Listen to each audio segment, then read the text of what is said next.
Hey there, my fellow Americans and YouTubers. Welcome. I'm Blue, the Outlaw Feminist, and I'm stoked that you have clicked on my face hole so you can hear me tell more about all my business.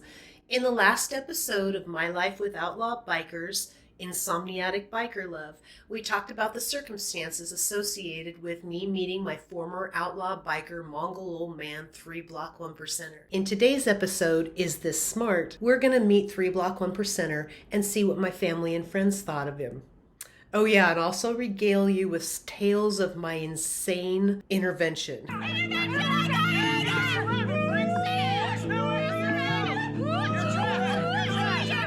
But before I tell some more of all my business, please dip down, like, subscribe, and share these strippery scented videos with a frenemy or your favorite troll. That'll show them. And stay tuned for another episode of My Life with Outlaw Bikers here on the Outlaw Feminist.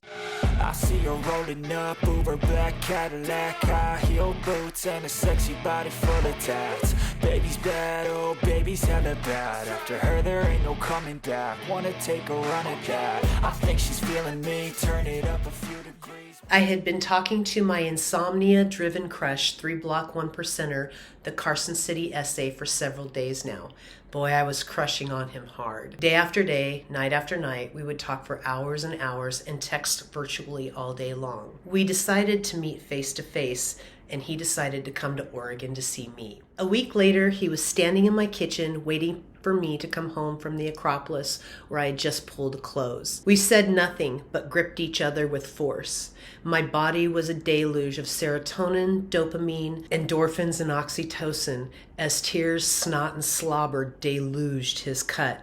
I kept saying, I can't believe it's finally over. I can't believe it's finally over. For the first time in my whole life, I felt safe and not completely alone. And that moment would be the very last time that I would ever feel this way. Threeblock was not the designer jeans Mongol that the media had described. He was gangly, rough, and unrefined, but he was kind of groovy and artistic. He was the man that was going to help me put my family back together and save my sons. The only thing that I've cared about until this sex trafficking thing. One huge bonus about Threeblock, he didn't seem to need me as much as he loved me. He was fun and he was different, and he said a really lot of philosophical Oprah Winfrey type things, like the eat, sleep, shit, or whatever type of things to explain life situations. I would be the pretty face of the union, and he would be the muscle and the family navigator.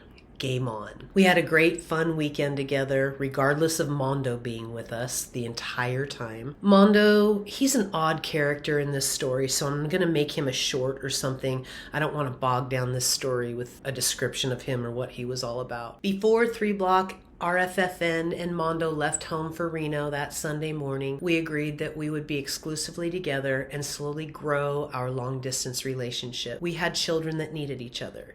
We each had an excellent work ethic, and we were members and supporters of the Mongol nation. Much to Threeblock's chagrin, I insisted that he would not be leaving Reno to move to Oregon, but I would leave Oregon and move to Reno. He was not going to leave his children. We would deal with my kids in the next year. At some point, I realized that this amazing father was locking himself in his bedroom during our telephone conversations and leaving his children in the living room area all night long, and he wasn't really with them. So I stopped that immediately, and our time on the phone together dropped significantly, which was upsetting to him. It wasn't a week after that he told me he would be coming to Oregon to meet my family because he loved me so much and we just needed to be together. Honestly, if it had nothing to do with the kids, I kind of just stepped back and let him make all the decisions and didn't really have an opinion. I was tired and I trusted him. So I was supposed to pick him up from the airport at about 5 o'clock in the morning or some ungodly time. I bought 2 alarm clocks to ensure that I'd wake up and be there on the off chance that I fell asleep. I was so sleep deprived, stupid, and batshit crazy that I couldn't make any of the alarm clocks work. Of course, this was never my strong suit. I handicapped myself by never trying anything, and I always just made my kids work the remote. I made some modifications to one of the alarm clock's cords with my Ginger sewing scissors. I highly recommend these for both sewing and personal protection. I used the other clock to make some modifications to the sheetrock in the hallway.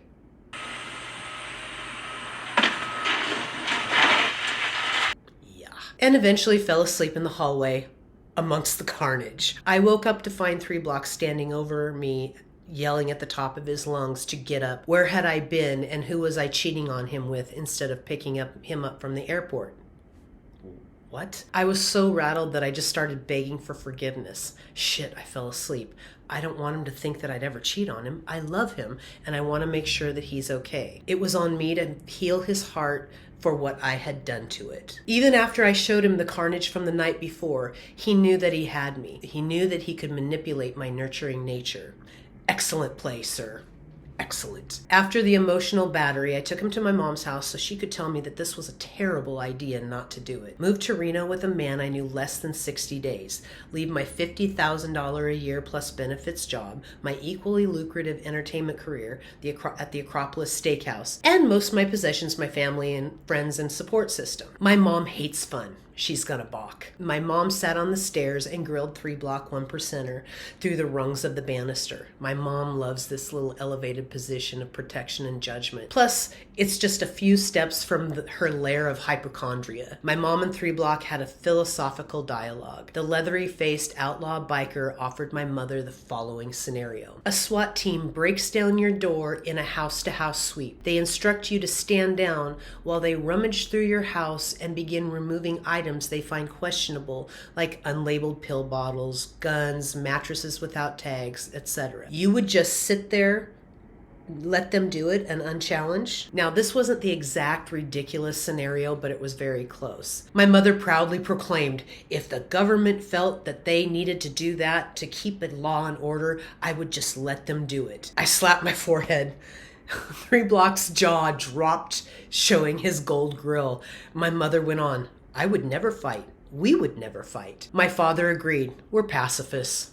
This is accurate. My mother went on to question this new man about my drug addiction, put a pin in that, and what he thought about me stripping. He explained that he would make that all go away and that he would make all that unnecessary. I smiled and I was confused by the contradictory feelings I was enjoying. My mother seemed charmed by his ability to control the conversation and potentially me. Threeblock 1%er, the outlaw biker, was interesting to her.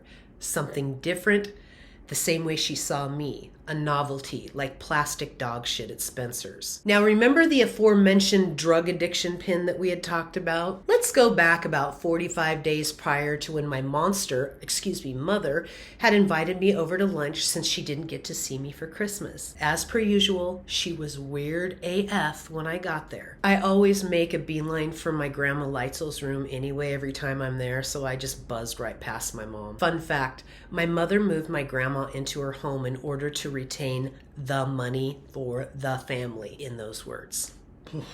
While I was sitting with my grandma Leitzel, one of my brothers appeared in her bedroom doorway. What are you doing here?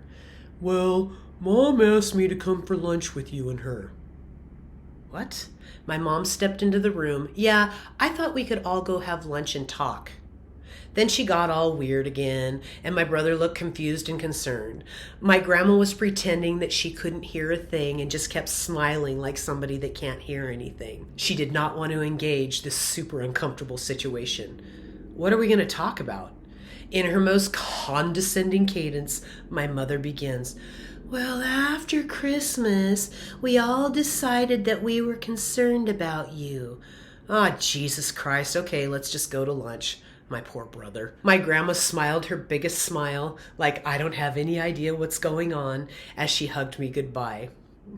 My grandma's so kick-ass. We all drove ourselves up to the Gateway Applebee's and met up in the Applebee's bar.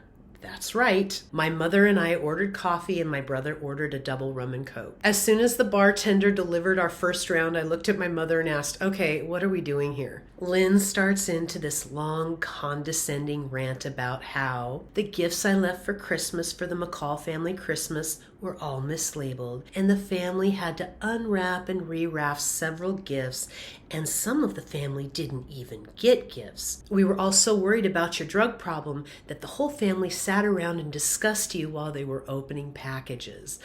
I looked at my brother, who was downing his first double rum and coke, then back to my mother. Drug problem? I don't have a drug problem. I was thoroughly confused, but went on to clarify. I spent a handful of months abusing Valium trying to sleep and opiates trying to stay awake. But when I realized that wasn't working either, I stopped. But that was last summer. Mom, I don't have a drug problem. My mother pipes up with, well, the marijuana. My brother almost pulled a Danny Thomas. But he swallowed hard and dropped his ice-filled glass onto the table. Wait, what? We're here for pot? My weird-ass mom beggingly says, yes, she's a drug addict like your little brother. My brother looks at our mother with his best, oh my God, you're so effing stupid look, then rolled his eyes, raising one finger into the air. Bartender, can I get another, please? I can't even believe we're here for pot. I thought you said she had a drug problem. My brother lived in Columbia City, which was a considerable drive. He was not happy. Dawn, do you do anything other than smoke pot? Nope. Do you drink? Nope. You only smoke pot? I only smoke pot. He turned back towards our bullshit parental unit, dropping his head and looking out the top of his eyes and under his ball cap. You cannot be addicted to pot. Pot is not a problem. My sister does not have a drug problem like my brother. The bartender returned with another double just in time. I looked at my mother and said, I have told you 12 times that I have not been sleeping again, and it's really bad this time. You knew that I took a whole week off from work during the Christmas holiday just to see if I could sleep, and I still didn't sleep. You know this. I can't think, I can't function to your satisfaction because I can't sleep, not because I'm a drug addict. I can't sleep because I have life problems, Mom, and these life problems can't be resolved with any intervention or rehab. I can't cure what has happened to my family and fix my children. There is no rehab for that. I wish I had something as simple as a drug problem. That would be easier. My brother agreed. Yeah, she has way bigger problems than drugs. Her life and her family are a mess, Mom. Our poor bullshit mom was so disappointed, but she tried to hide her disdain for the way I was living my life with relief. She failed. Since this was not going to be the big mic drop that she was hoping for, and there was nothing left to intervene, we all made small talk for the next half hour or so. My brother picked up the tab since he had 4 double rum and cokes, and my mother and I each had coffee. We hugged goodbye, and in front of my mother, my brother says to me, you know, you can't trust those 1%ers. Their loyalty and respect are in words only. They're dangerous. Don't trust them. I didn't really know what he was talking about, and I didn't really know what to say, but since he agreed with me against our parental unit, I smiled and agreed with him. After our mom drove away, my brother asked me, are you holding? Yep, I just re-upped. So we drove our respective cars back to my apartment on the other side of town where I smoked him out and sent him home with a dime bag. So did y'all catch the insanity of my intervention? She's performed, yeah, I know what I said, performed 3 other of these interventions for her children. So I have intervention stories. They're brilliant, but I digress. Threeblock and I drove directly to Desta's pad. Desta's my age, and she's tattooed, but we're nothing alike, from our aesthetic to the way we treat people. But we've been friends since, I guess, like 2006. Threeblock really turned on the I am respectful and soft-spoken and not a threat, even though I look like toxic masculinity, flirty, charismatic charm. He was definitely her type. Power presenting. He wasn't mainstream and boring like me, so Desta was hooked and excited for me. Somebody to keep you under control and get you away from your kids. Perfect. That evening, I called my mother dearest and asked her what she thought about me moving to Reno to be with him and his kids. Did she say, you haven't been sleeping and we're worried about you and you're not going to Reno? Did she say, you're not thinking clearly and you should stabilize before putting yourself and those kids through some bullshit? Nope. My mom came through with, I think you should go with him because he seems to have his life together and is clean and sober and is very responsible. He'll be good for you.